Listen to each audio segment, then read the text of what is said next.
Bismillahir Rahmanir Rahim. Alhamdulillah. Wassalatu wassalamu ala Sayyidina Rasulillah wa ala alihi wa sahbihi wa man wala. Welcome back to another lecture in Crimes and Punishment 2. We are going to finish the section on the jizya, and we will begin by talking about a very, very sensitive topic, which is dealing with non-Muslim citizens or subjects, whatever the right word we want to use. I mean, citizens is a modern word. Subjects are probably more accurate for the fiqh in Muslim lands. Now, the reason I say it's sensitive is some of the things that we're going to read are going to come across as very, very negative, especially because we are heirs to,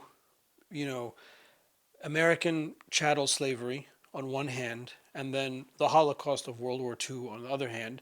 So when we read the things that we're going to read, unfortunately, many people that's what conjures in their minds. Now, those two things are not what is in the books of fiqh at all. And there is a difference of opinion in the madhab. I will highlight that, about what they can do, what they can't do, certain clothes that they have to wear or not wear, their places of worship, all of that kind of stuff we're going to spend some time talking about. And I'll, be reading the text and then commenting on the modern condition, reading the text, commenting on the modern condition, because I don't want anyone to make a false conclusion, because it will sound a little crass to modern sensibilities. There's no sugarcoating that, but we need to talk about it. And to understand it, by the way, I also want you to drill down to the illah, the reason behind these rules. If you understand the reason, then you can understand where and where it is not applicable, and then you can see how in the modern condition it's not really something that needs to be applied.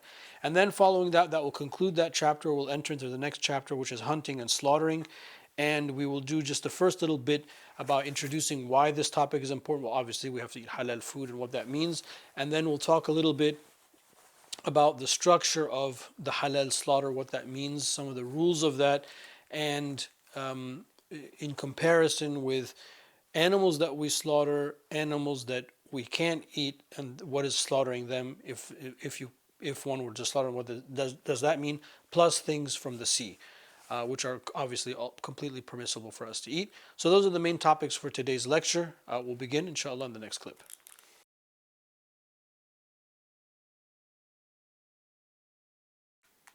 Okay, so let us turn the way we begin, the way we always begin, which is to turn to the text, the original text of Abi Shuja radiallahu anhu. قال المصنف رحمه الله ونفعنا بعلومه في الدارين آمين. ويتضمن عقد الجزية أربعة أشياء: أن يؤدوا الجزية، وأن تجري عليهم أحكام الإسلام، وأن لا يذكروا دين الإسلام إلا بخير، وأن لا يفعلوا ما فيه ضرر على المسلمين، ويعرفون بلبس الغيار وشد الزنار، ويمنعون من ركوب الخيل. كتاب الصيد والذبائح، وما قدر على ذكاته فذكاته في حلقه ولبته. Actually, that's all I'm going to take. Okay. Bismillah ar-Rahman ar-Rahim. The translation. So Qadi Abu Shuja radiallahu anhu, he says, may Allah Ta'ala have mercy on him, may we benefit from his knowledge in this world and the next.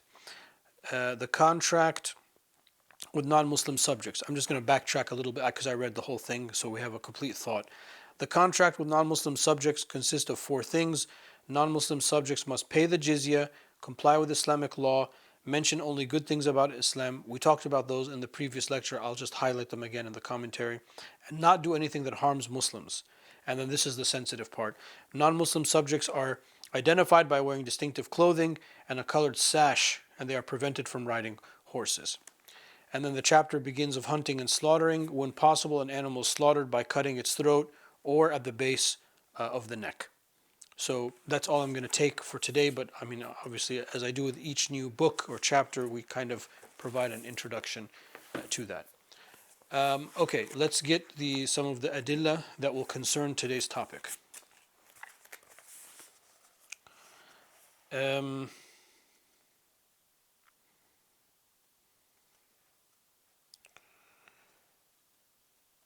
So about relations with non-Muslims, subjects or outside of Dar al-Islam, whatever, wherever they are. The main verse for that is Mumtahana, Surah Al-Mumtahana, verse 8.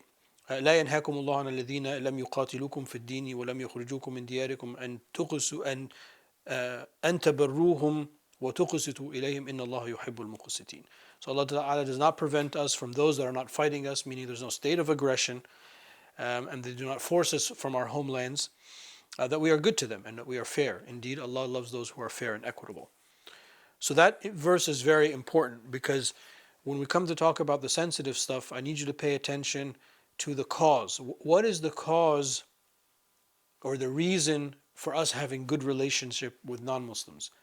Well, other than the fact that we're all human beings, and لِتَعَارَفُوا in Surah Al-Hujurat, because there's no aggression between us. So when there's no aggression, the normal state is the state of being fair and equitable. When there is aggression, then you have to defend yourself. I mean, it's just sort of basic.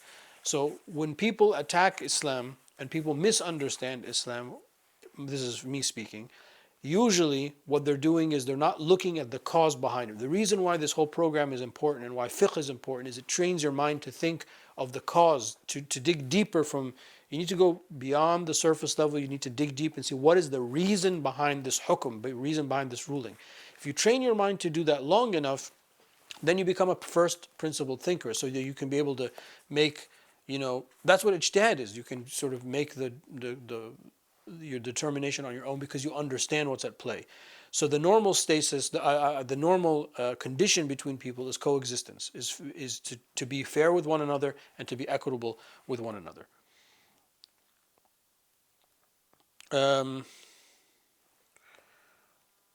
Okay, in the Hashia about the clothes stuff, there will be some adillah.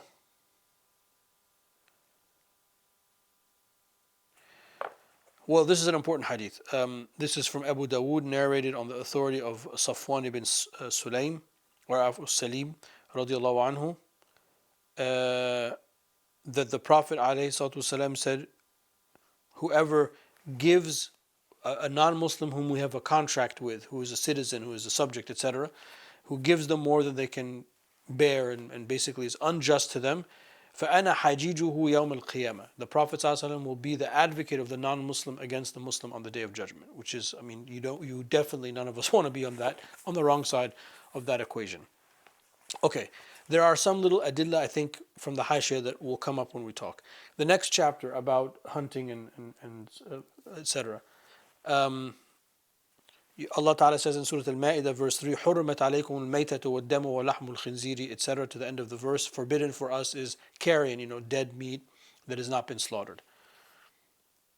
Or أُهِلَّ لِغَيْرِ اللَّهِ بِهِ, that which is slaughtered to other than Allah subhanahu wa ta'ala. I mean, it goes without saying that's a problem for us. And then, obviously, hunting is permissible. وَإِذَا حَلَلْتُمْ فَاصْطَادُوا. Allah Ta'ala says in Surah Al-Ma'idah, verse 2, when you get out of the ihram state, then you can hunt. So hunting, is something that's permissible. And then Ad-Daraqutni narrates this hadith that the Prophet ﷺ said that the slaughtering is in, the two organs. How does he translate it? The throat and the esophagus. Well, that's we're not going to get that far today. Okay. That's kind of it for really the adillah. It's not an adillah heavy lecture. Okay, let me get the Hashia going. Bismillah ar-Rahman ar-Rahim. Okay, so just to recap where we are in our discussion of the jizya, is that we said that the jizya is a contract, and contract law is very important for us. It's like a sacred trust, and everything that we do with other people is in a way a contract, even marriage. So there's a phraseology, there is conditions, and in the contract there can be other conditions. So when it comes to houses of worship, we will come to see when I get to that part of the commentary, maybe in the next clip, we'll see that can be a condition, that they are allowed to restore, repair, or something like that. So a lot of the rules, when it comes to that, are default rules. Just like the default rule of like marriage, for example, the default rule of marriage is the man is allowed to marry more than one woman, but a woman can certainly put in the contract that he's only allowed to marry her. So that is, then we have to abide by that as men if that's in the contract. Just giving kind of like a silly, like simple example. So sometimes when people read the default ruling, they get upset, not realizing, well, it's just the default. It's a contract, so therefore there can be negotiation in the contract. Anyway, so the jizya is a contract, as we said, and the first part of that contract is, well, they got to pay the jizya. We said that the jizya is a dinar per person. It's kind of like a standard answer. If you're asking a question of fiqh, what is the minimal amount of jizya? You'll say dinar, but we also know that, as we read in the Hashiyah, that it could be less and it could be negotiated less, or it could be more for those that are more affluent. And then number two is that they need to comply with Islamic law in those matters that are shared between us, meaning that the public common source of law is the Islamic Sharia in adjudicating cases and transaction law, and so on and so forth, not in the things that are specific to them. And then number three, only mention good things about Islam, because in the understanding of the classical fiqh, the religion and the state are one thing. And that's what a lot of modern people, especially a lot of modern Muslims, do not understand. It's the same thing.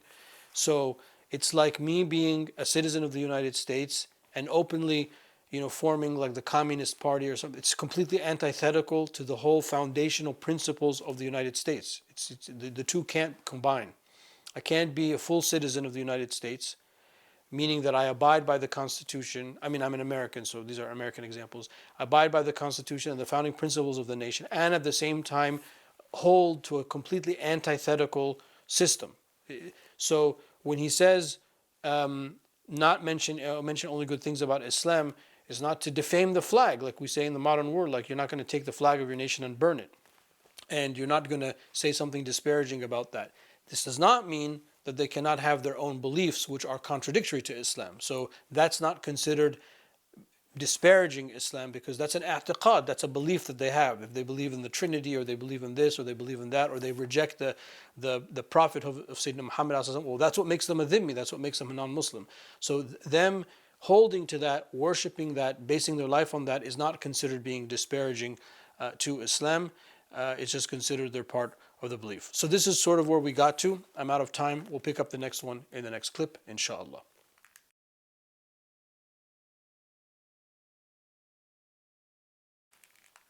Okay, so we did the first four things of the jizya. Number five is not to do anything that harms the Muslims. Okay, so you can't be a bad player. You can't be a nefarious figure. You can't be a fifth column in society. You have to be part of the cohesiveness. Just like when we are minorities in another nation, the same rules apply kind of in reverse order. We can't do anything that would upset the status quo, or that.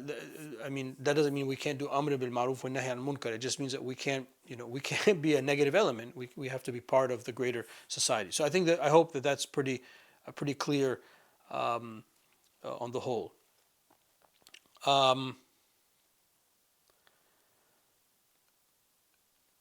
So this opens up a larger discussion that we find in the Hashiyah about places of worship. So here's maybe an appropriate time to talk about it. There is a difference of opinion. Okay, so there are pretty hardcore fuqaha in the past that did not allow the rebuilding or the building of places of worship of other religious minorities in Dar al-Islam. I mean, I have to be transparent about that. But alhamdulillah, this is not a point of consensus. And part of those rules are also because one's identity in the pre-modern world was one and the same with religion. So if you were from Europe, and always use the example, that means you're Christian. And unfortunately, a lot of modern Muslims still assume that. They assume that Europe is a Christian, Christian Europe. It's not really Christian anymore. But where does that statement come from? It comes from the past, because it was the case. This was not the case, just by the way, just for Islam. This was the case for the whole world. If you were, because Europe and the Christian West, as it's referred to in the pre-modern world, there was a huge situation between Dar al-Islam and the Christian West called the Crusades. Okay, so that was what they were identified as that. Now those Crusaders that came from the Christian West were of different what we would call today nationalities: French, English, German, Italian. These are modern words, of course, but they were all Christian, so they were identified as Christians. So the rules, or the discussion in the fiqh books that seem to be restrictive towards other faith communities is because it's an issue of identity, not because of it's an issue of freedom of religion, because the freedom to practice faith is one of the maqasid of the Sharia. When we say hifdud deen, the protection of religion, the protection of religion or faith is one of the maqasid, one of the meta principles of religion. This is not a synonym to only Islam, any religion. So we have no right to obstruct someone's practice of faith. Why? لا إكراه في الدين, because there's no compulsion in the issue of religion and faith. لكم دينكم ولي دين ومن شاء فليؤمن ومن شاء فليكفر. Whoever wants to believe, they can believe. Whoever doesn't want to believe, they don't have to believe. You are free to choose your choice, and you will face your Creator in the hereafter with that choice, all of us together. Okay, so I'm not trying to be apologetic. I'm trying to explain to you where these. We're going to read them, as they are, and explain them. But I want you to know where they're coming from. Okay, when it comes to places of worship, he says the default rules is that non-Muslim subjects are not allowed to build new religious structures,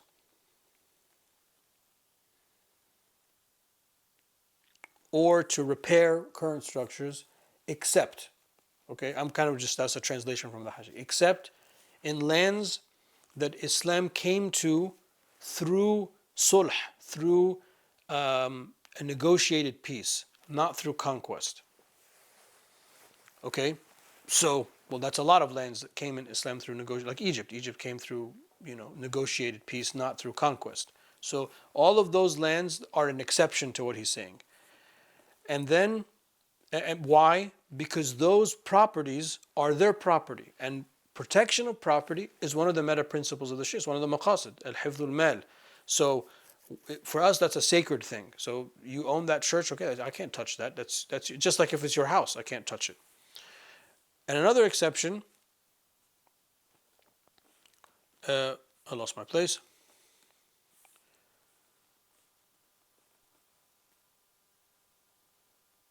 Or this was part of the jizya contract. So again, the jizya contract can have that stipulated in it.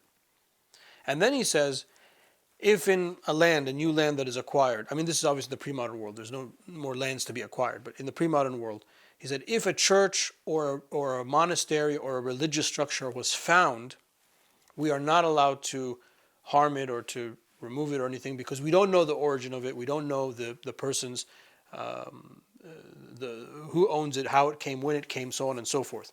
So that also this is not in the Hajj, but where does that come from? That the preservation of property is something that is sacred. Okay, now this is maybe in the Shafi'i madhab or in the books that we're reading kind of limiting, but alhamdulillah, it's not the dominant, or it's not the only opinion in the wide Islamic law. So in the modern world, for Muslim majority countries, these rules are not followed.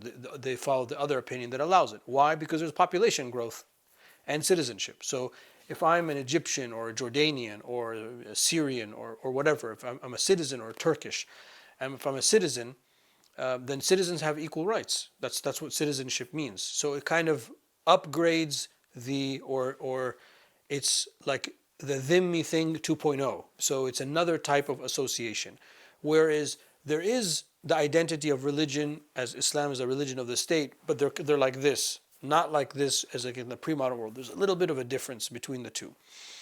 So usually, except for the Arabian Peninsula, which has special rulings because of the hadith associated with that, usually in Muslim majority countries, at least all the ones I can think of off the top of my head, even in places like Iran and stuff like that, and there are places of worship of other religions, and of course all of these religions predate Islam, so Islam inherited them. There's another opinion. Okay. Now, another thing that we're about to read about the clothing and whatnot has to do with the importance of distinguishing Muslims from non-Muslim subjects. Because at the time of the Sahaba, this did not happen at the time of Rasulullah, because when the Prophet came into Medina, he didn't do that with the Jews of Medina. There were about 19 or 20 Jewish tribes. But it was really during the later caliphate, kind of starting with Sayyidina Umar radiallahu anhu and moving forward, there's a lot of people now that are, a lot of non-Muslims that are coming in, and people look the same and dress the same, more or less. So the issue was distinguishing who's Muslim from who's not Muslim, because there is no, you know, ID card or like digital like ID or like driver's license or passport. These things, they're all modern things. So this was in lieu of that. The idea was that people don't get mixed up. Why is that a problem? Well, because there's inheritance considerations, there's marriage considerations, there's nasab, there's lineage consideration, there's where are people buried considerations, so on. There are many parts of many lacuna within Islamic law, which we will find the importance of understanding who's Muslim versus who's a Jew or who's a Christian or who's a Zoroastrian, etc., because of all of these things will be a part of it. And the state now, thinking of the state has to manage all those things, has to manage those things for its citizens. So the idea behind the distinctive clothing comes from that, where when in the modern world, where we have other means, because in the Muslim world, or many Muslim, like as an Egyptian, I'm also an Egyptian, my ID card has my religion. All Muslims, all Egyptians have to have the religion thing in their ID card. So that distinguishes, khalas, so there's no problem. So it doesn't matter what you wear, because so my national number, or my national number, Egyptian national ID number, is what distinguishes me and my religion from my Christian neighbor or my Christian even relative in Egypt, for example. So khalas, that's been taken care of another way. So I'm just, again, not trying to be apologetic. I want to explain what we're about to read. And I see now that I've taken up the bulk of the time basically apologizing. I don't mean to apologize. I want to say it like it is, but I do think it's important as we train ourselves in fiqh to understand where it comes from. Okay, so the distinguishing thing is important. Okay, that was kind of that one line. Do not to do anything that harms the Muslims. And then he says non-Muslim subjects are identified by wearing distinctive clothing and colored sash, and they are prevented from riding horses. So there are two things that have to go with that, and in addition to what I just said, and because I'm running out of time, there's no time to talk about it now. I apologize. We'll talk about it in the next clip, inshallah.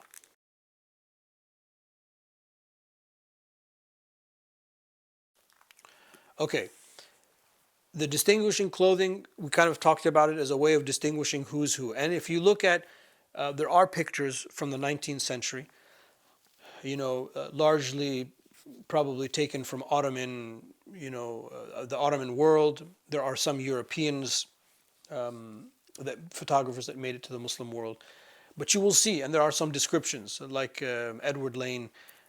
He has a famous book, Modern Egyptians or Modern Customs Egyptians. It's a very important resource for those who are interested in Egypt, that is.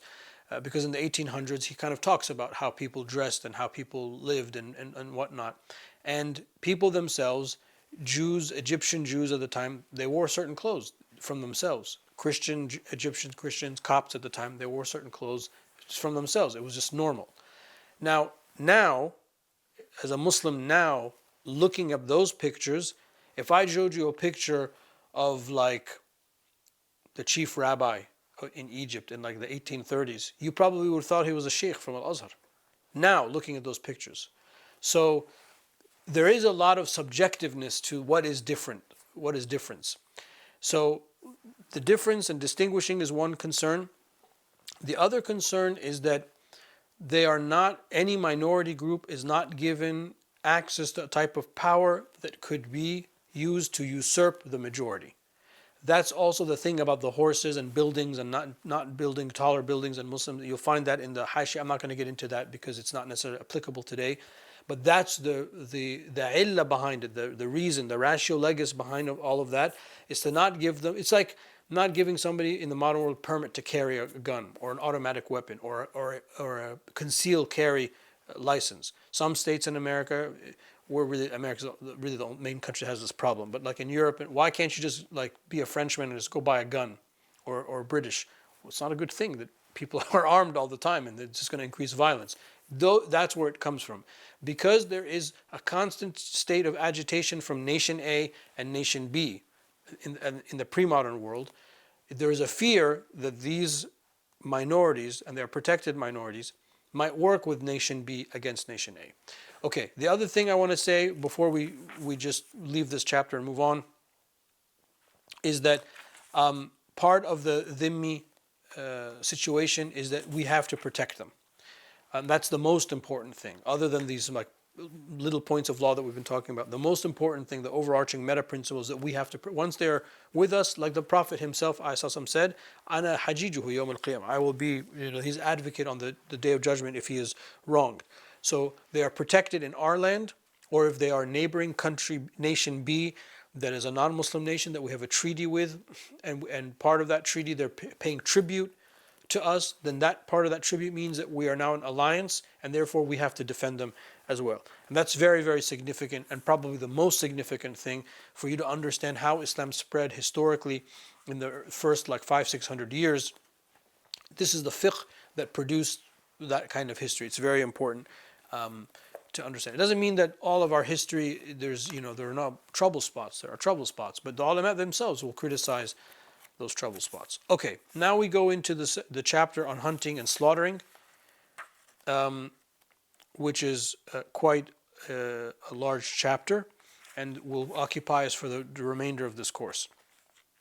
Of course, what we eat is important, other than the fact that there are many verses and all of that about it and hadith, but there's also a spiritual concern about what we eat, in which the Prophet ﷺ said, "Atib mat'amak," make sure that your food is halal, takun mustajab ad-du'a, and Allah subhanahu wa ta'ala will accept your dua. And then there's also the hadith that's narrated or found in the collection of Nawawi's 40 hadith, that the Prophet ﷺ mentioned a man who's traveling, ash'atha akhbar, he's disheveled, yamuddu yadayhi ila sama, he extends his hands to the sun, ya Rabb, ya Rabb. So he's traveling, he's in need, he's saying, Ya Rabb. Those are all of the things that would make a dua accepted. And then the Prophet ﷺ said, وَمَطْعَمُهُ حَرَامٌ وَمَشْرَبُهُ حَرَامٌ وَمَلْبَسُهُ حَرَامٌ وَغُذِّيَ بِالْحَرَامِ فَأَنَّ يُسْتَجَابَ لَهُ. His food is haram, his drink is haram, his clothes are haram, he's nourished by the haram. How is it that Allah will accept him? So that's one of the jarring hadith that Imam Nawawi places as a principal hadith, axiomatic hadith in the 40 hadith collection, to show us the importance of halal food, halal money, and halal food, because the clothes is what the money buys, and surrounding ourselves with that which is good and pure and halal. So this chapter is significant for that reason, because it lays out the parameters of what we can eat and how we can make the food halal. Let me just get out of the way the easy thing, which is that anything from the sea for us is, as Shafi'is, is permissible. The sea being creatures of the sea being defined as they are not like amphibious. In other words, they can only survive in the water. I mean, maybe they can come out of the water and survive for a little bit, but then they'll die. So there are different, like crabs, for example, for us are okay, but there are sand crabs. I don't know if you've ever seen them, but there are these little, very, very weird, freaky, subhanAllah, creature. I don't mean freaky in a bad way, but they're these little crabs that are the same color as the sand. So sometimes you don't see them except when you see like the little black eyes, and then they scurry around. Those can't survive in the water. So that's something different for us. We wouldn't eat that. But anything that comes from the sea, even if it comes ashore and it's dead, we can cook it, we can eat it, there's no slaughtering. And this is one of the things that Allah Ta'ala has made permissible for us. I know that in the Hanafi madhab there's something about shellfish and whatnot, but all of the Hanafis can come to us for a meal and they can take the rukhsah from us, inshallah. Okay. I read some of the adillah with the halaltum fastadu.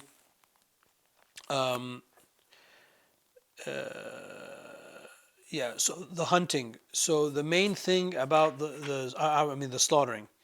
So he says the first thing, when possible, an animal is slaughtered by cutting its throat or at the base of its neck.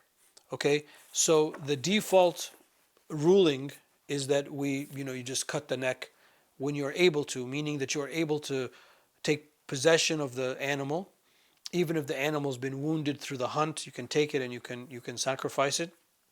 And of course, it has to be sacrificed, only in the name of Allah subhanahu wa ta'ala. I hope everyone understands that. Not in the name of something else. And there's a little bit of detail that he mentions here, a couple of Sufi references. And of course, tasawwuf is very important for me personally, so I always like to point that out. So, for example, he says, you can't say when you slaughter, Bismillah wa isma Muhammad, in the name of Allah and the name of Muhammad, Sayyidina Muhammad sallallahu alayhi wa sallam, because it's only lillah. And there's a lot of Sufi practices, popular Sufism, by the way. I don't mean like the type of Sufism we try to teach you and hopefully we try to hold ourselves to, but the popular Sufism. And there's a special relationship that Imam al-Bayjuri has with Sayyid Ahmed al-Badawi, who was buried in the city of Tanta in the Nile Delta. And as a matter of fact, when we come to finish this whole book, he says that he finished writing this Hashia during the Mawlid of Sayyid al-Badawi.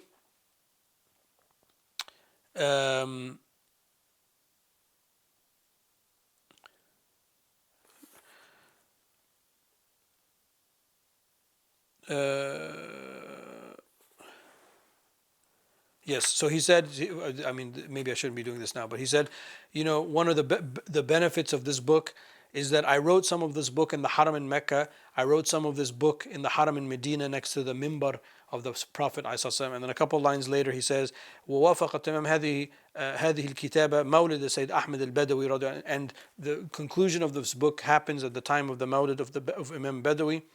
وقد قرأت له الفاتحة, and I read for him the Fatiha.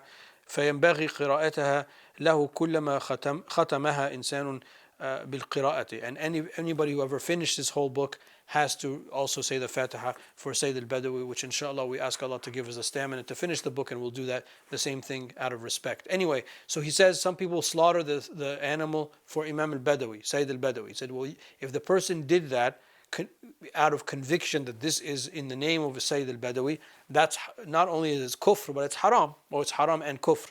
But he says if the person is slaughtering the animal in the name of Allah subhanahu wa ta'ala, but donating it to the poor in the name of Sayyid al-Badawi for it, then it's permissible.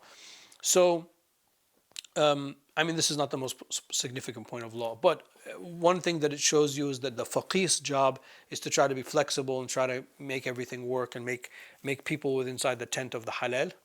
But it also shows you the precision of the fiqh, that people say that maybe like, in the name of a Sayyid al-Badawi, he's like, that's on prima facie, that's haram, we don't do that. That's not the right adab. But there is a way out of it, because it's an issue of kufr. Anyway, much more to discuss about hunting. I'm sorry I took up too much time in today's lecture on the other stuff, but I felt it was too sensitive to just leave. Wallahu ta'ala a'la wa a'lam. Wa sallallahu ala sayyidina mawlana Muhammad wa ala alihi wa sahbihi wa sallam.